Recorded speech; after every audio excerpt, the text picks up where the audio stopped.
This video focuses on two important miniature collections of early modern Ottoman period, Surname-i Hümayun and Surname-i Vehbi. We talk about the presence and visualization of European Christians in these illustrations. The Surname refers to books on festivals organized by the Ottoman state, generally commemorating royal births, circumcisions, and weddings. Both festivals of 1582 and 1720 lasted 4 days and included banquets, parades of guilds, all sorts of competitions and performances, as well as firework displays. The main motive behind these festivals was to demonstrate the power of the state to impress both the local subjects and foreign representatives. Thus, there were always a large number of spectators and guests. Europeans were present in these depictions both as actors, such as performers in the spectacles, and spectators, such as foreign envoys. Looking at the way free and enslaved Europeans represented in these illustrations, this video focuses on pictorial narratives and discusses the depiction of Europeans by the Ottoman painters and assess whether there are any changes in their pictorial representations through time. The Surname-i Hümayun illustrates the ceremony in 1582 for the circumcision of Prince Mehmed, son of Sultan Murad III. Sultan Murad's reign was a time of crisis. Besides economic difficulties, war with Persia that had started in 1578 became destructive, and it temporarily ended right before the festival. The festivities of 1582 were intended to distract the attention from this crisis and entertain the population with its displays of imperial generosity and power, as well as to impress the great number of foreign envoys in attendance. It lasted for 52 days and nights. In this regard, it was the longest Ottoman festival, and it was narrated with the largest number of illustrations, containing 427 images. The illustrations were attributed to Nakkash Osman and his team. The Sultan and his court watched these parades from royal lodges set up in the palace of Ibrahim Pasha on the Hippodrome Square, known also as At Meydanı, as can be seen here in this image. Other dignitaries and ambassadors, including several Europeans, viewed from a 3-tier wooden stand of boxes constructed especially for the occasion.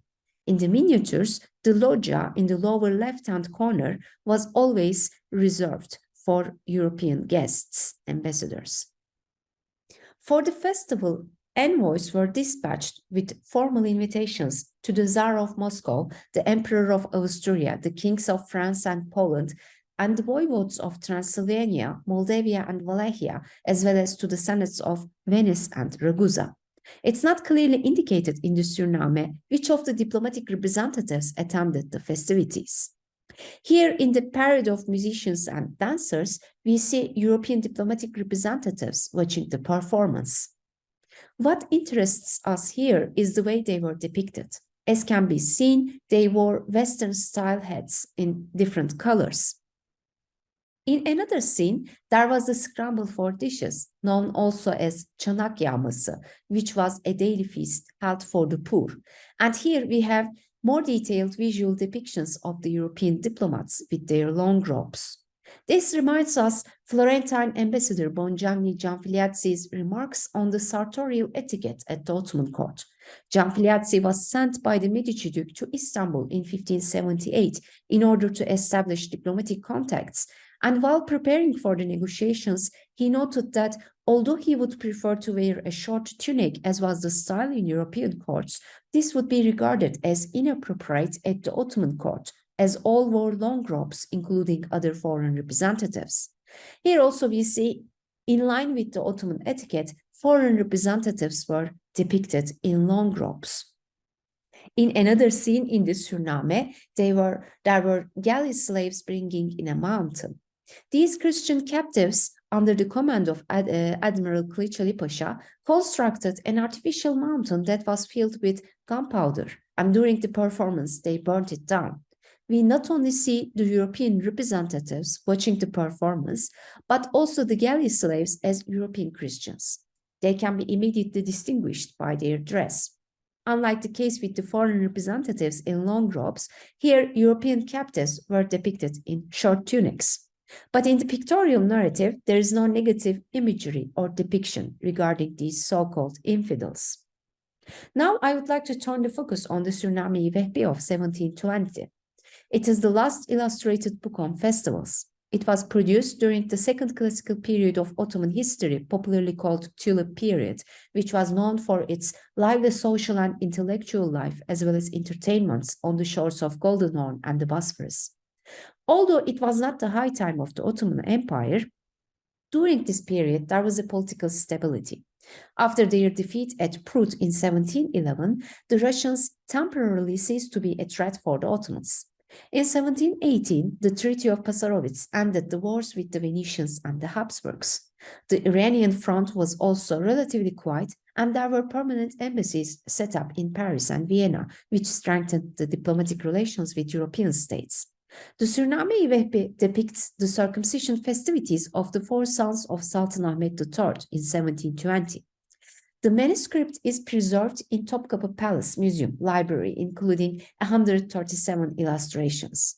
They are attributed to painter Levni, who produced a pictorial narrative with identifiable personages.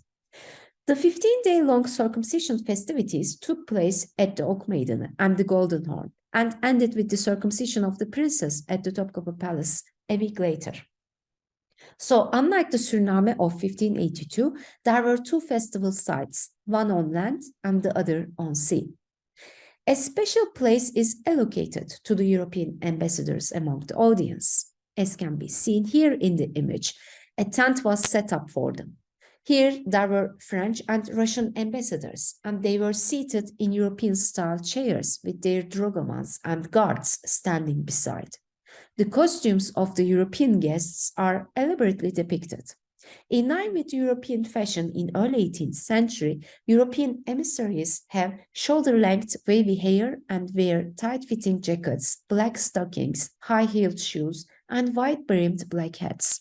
Moreover, unlike the case in 1582 Surname, the spectators were no longer separated from the performers.